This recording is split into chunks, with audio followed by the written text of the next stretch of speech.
Today's been a sobering reminder that the marvel of modern air travel, though sleek and efficient in appearance, rests on a digital foundation that is anything but infallible. And around midday, a radar-related technical fault at the NATS Swanwick Control Centre in southern England led to the grounding of hundreds of flights across the UK. For nearly 20 minutes, aircraft could neither depart nor be safely guided through the London control area. And although engineers swiftly activated a backup system and restored functionality by approximately 5 p.m, the real disruption lasted many hours longer, cascading across terminals, schedules and continents. And by this evening, reports confirmed that at least 122 flights had been cancelled, 67 outbound, 55 inbound, and more than 300 had been diverted or delayed. Heathrow, Gatwick, Manchester, Birmingham, Edinburgh, Luton and Stansted were all affected. Passengers found themselves stranded on tarmac, diverted to Paris and Geneva, or simply left in the dark. An interrailing student's first European adventure was aborted. A best man, John Carr, missed his brother's wedding in Norway. Thousands more will spend tonight in airport lounges, hotel lobbies, unfamiliar cities, all because of a blip in a single node of Britain's airspace architecture. And this is happening in peacetime. What if a malign foreign power were to deliberately try and scupper our systems? Our systems seem so brittle, so insecure. It's tempting to be reassured by Nat's calm statement that the radar issue was not cyber-related, that safety was never compromised, that normal operations are resuming, but that misses the point. The fragility exposed today is not just technical, it's systemic. Firstly, the sheer interconnectedness of global airspace means that even a 20-minute disruption in one sector reverberates across multiple continents like the butterfly. Aircraft are displaced, crews go out of hours, passengers miss connecting flights, and airport ground staff are overwhelmed.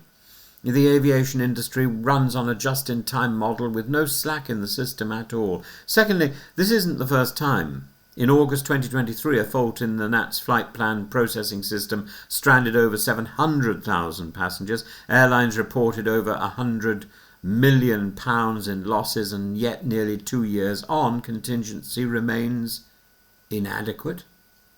Ryanair's CEO Neil McMahon has called today's episode outrageous, demanding the resignation of the NATS CEO Martin Rolfe.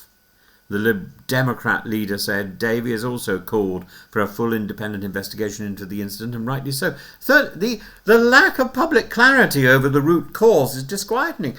Radar issue? What a vague term. Was this hardware failure, software corruption, human error, or some combination thereof? Doug McLean, a former NATS senior manager, said bluntly that the lack of detail is very disappointing, to put it mildly. The UK's air traffic control infrastructure is not just a logistical service, it's a national utility, a strategic asset, a point of vulnerability, and yet NATS is a public-private hybrid, part owned by airlines and investment consortia. Accountability is diffuse, resilience is patchy, and ministerial oversight, as Transport Secretary Heidi Alexander noted, is limited. So where do we go from here? First, the public deserves transparency. An independent inquiry must report clearly on the cause, the response time, the backup systems, where the lessons learned from 2023 were actually implemented, and if not, why. Second, we need a proper stress test of our airspace systems. If NATS is entrusted with managing 2.5 million flights a year, it must demonstrate that it can do so under duress, cyber threat, or technical degradation. Safety must remain paramount, but reliability is also a duty. And third, we must think of passenger protections. While EasyJet and British Airways have been issuing apologies and updates, some passengers were left stranded without food, accommodation or real-time information, and we need clearer rules enforced by the Civil Aviation Authority about passenger rights when failures are caused not by airlines, but by the infrastructure itself. Today's incident was not the end of the world, but it was the end of many holidays. It was the end of many meetings and plans. It's shown us again that in the age of automation, human error and technical fragility are never far behind. And as we move into the busiest travel period of the year, with over 1 million passengers expected to pass through UK airports on Friday alone, we cannot afford a repeat. This is not simply a radar glitch. It's a wake-up call, and we ought to pay attention.